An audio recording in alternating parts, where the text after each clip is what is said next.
ఏంటి మన ఫ్రిడ్జ్ 20 సంవత్సరాలు అయిపోయింది, కొత్త కొను పక్కింట్లో చూసింది. ఒకవేళ చూడకపోయి ఉంటే గొడవ ఉండేది కాదు. అనవసరంగా చూడడం వలన ఏం కలిగింది? నేత్రాశ కలిగింది.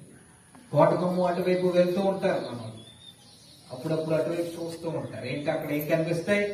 మంచి మంచి. అప్పుడు నీ షాపింగ్ అయిపోయినా కానీ అప్పో చేసి ఇలా దాన్ని కొనుక్కోవాలనుకుంటాం. ఎందుకని? నేత్రాశ. అలాగా తిప్పుతూ ఉంటారు. యూట్యూబ్ లో మంచి సజెషన్ వస్తారు. ఏంటి? ఒక పాత సినిమా ఉండొచ్చు మీకు ఆ రోజుల్లో, ఏ రోజుల్లో? ఆ రోజుల్లో చూసే ఆ మూవీ ఒకటి కనిపించవచ్చు. ఆ తర్వాత మళ్ళా దాన్ని మీరు చూడాలని చెప్పి మీ శరీరం ఏం చేస్తున్నారు?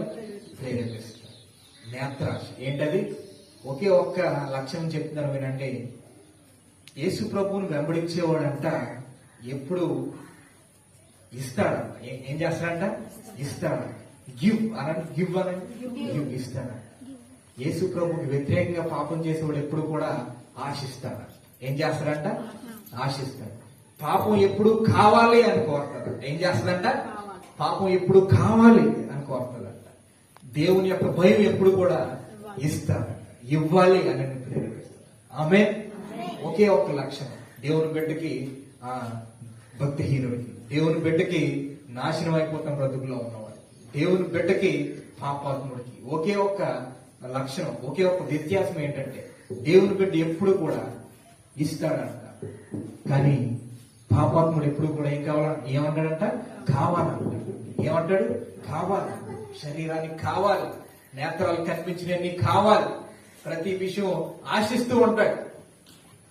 కానీ దేవుని బిడ్డ ఎప్పుడు కూడా ఇవ్వాలని చెప్పి ప్రయత్నిస్తారు. ఆమె ఇది ఒకే ఒక్క చిన్న డిఫరెన్స్ అన్నమాట.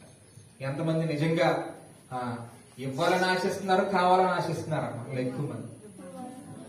ఇవ్వాలని నిజంగా ఒప్పుకుంటే కావాలని ఎక్కువ ఆశిస్తున్నారు. అవునా కదా? దేవుని దగ్గర నుంచి కూడా అయ్యి బాబాయ్ దేవుళ్ళు ఇచ్చేయండి తండ్రి, ఒక మంచి కారు ఇచ్చేయండి, మంచి ఇల్లు ఇచ్చేయండి, అప్పులు తీర్చేయండి, డబ్బులు ఇచ్చేయండి, ఇచ్చే కావాలి మానవుడికి. ఆ తర్వాత పాపాత్ములు కూడా శరీరాన్ని కోరుకుంటారు. ఏం చేస్తారు? శరీరాన్ని కోరుకుంటారు, శరీరేచ్ఛల్ని కోరుకుంటారు, వ్యసనాల్ని కోరుకుంటారు, నేత్రాశల్ని కోరుకుంటారు. ఒక మాట సొలొమోను గురించి ఉంటది. అతను కావాలనుకున్నది అంతా కూడా, అతని శరీరం కావాలనుకున్నది అంతా కూడా అతను నో చెప్పకుండా ఇచ్చేసుకున్నాడు. ఏంటంట? అతని శరీరానికి కావాలనుకున్నదంతా కూడా ఏం చేశాడు? వద్దు నీకు అని చెప్పి గద్దించకుండా ఇచ్చేసాడంట. అన్ని ఇచ్చేసి ఏం చేశాడంటే లాస్ట్ కి అతన్ని దేవుడి నుంచి దూరం అయిపోయి, దేవుడికి వ్యతిరేకం అయిపోయి, శాపగ్రస్తమైన జీవితంలో సొలొమోను పడిపోయింది. ఎందుకంట? నో చెప్పాల్సిన చోట నో చెప్పలేదు. శరీరానికి కావాల్సినవన్నీ కూడా శరీరానికి పోషించాడు, ఇచ్చాడు. నీకేం కావాలి? నీకు మందు కావాలా? తీసుకో. శరీరం, ఆ శరీరం నీకేం కావాలి?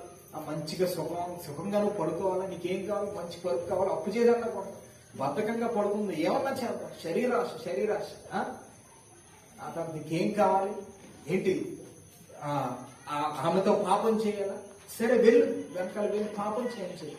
ప్రతిదాన్ని నెరవేర్చుకుంటూ పోయాడు. ఆఖరికి నాశనమైన బ్రతుకులకు అతను వెళ్ళిపోయాడు. ఎప్పుడు కూడా దేవుడు ఏంటిది? పాపాత్ముడు ఏమంటాడు? కావాలని అంటాడు. దేవుని కూడా ఎప్పుడు కూడా ఏం చేస్తాడు? ఇస్తాడు. ఆమె మరి నేత్రాశకు విరుగుడు ఏంటి అని అంటే, నేత్రం కావాలనుకున్నది అంతా కూడా ఇవ్వకుండా దాన్ని చేయించడం ఏంటి? దాని పరిష్కారం ఏంటి అని అంటేనంట ఒకే ఒకటి, నేత్రాలు కోరే ఈ లోకాశల్ని వెతకడం కాదు, కానీ దేవుని ముఖ దర్శనము కోరాలి. ఆమె ఏం కోరాలంటండి? గట్టిగా చెప్పండి ఆ మాట. దేవుని ముఖ దర్శనం కోరాలి. ఏంటిది? దేవుని ముఖ దర్శనం. మళ్ళా అనండి అందరూ మాట. దేవుని ముఖ దర్శనం. ఎంతమంది దేవుని ముఖ దర్శనం కోరుతున్నారు? అనవసరంగా ఇలాంటి ఏంటి అటువైపు ఇటువైపు చూపులు వెళ్తున్నాయి అనుకో, అటు ఆశ ఇట్లా ఆశలు ఎక్కువ అవుతున్నాయి అనుకో, వెంటనే ఏం చేయాలి? కళ్ళు మూసుకొని దేవా ఈ ఆశా నిగ్రహాన్ని నాకు అనుగ్రహించండి తండ్రి అన్న. ఏంటంట? ఆశా నిగ్రహాన్ని అనుగ్రహించండి తండ్రి. నా మనసు, నా కళ్ళు అట్ల మీదకి, వీటి మీదకి, ఆశల మీద, ఈ ఆశల మీదకి వెళ్ళిపోతుందండి. వాటి వెంబడి వెళ్తే నాకు వెనకాలంతా నాశనం అయిపోతుంది, కానీ నేను బాగుపడట్లేదు తండ్రి. నాకు ఆశా నిగ్రహాన్ని దయచేయండి అని చెప్పాలన్నమాట. ఆమె ఆశా నిగ్రహం. మరి ఈ ఆశా నిగ్రహం ఎలా వస్తుందంటే దేవుని ముఖ దర్శనాన్ని కోరేవాడికి వస్తుందంట. ఆమె దేవుని ముఖ దర్శనం ఎవరు కోరతారు అని అంటే దేవుని యొక్క విలువ తెలిసిన వాళ్ళు కోరతారు. ఏంటది? దేవుని యొక్క విలువ తెలిసిన వాళ్ళు దేవుని యొక్క ముఖ దర్శనాన్ని కోరతారు. ఆయనను వెంబడిస్తే, ఆయన ముఖ దర్శనాన్ని, ఆయన సన్నిధిని, ఆయన మాటలను నువ్వు వెంబడిస్తే ఆయన యొక్క ఆశీర్వాదాన్ని నువ్వు పొందుకోగలుగుతావు. ఆమేన్. ఆయన ఆశీర్వాదం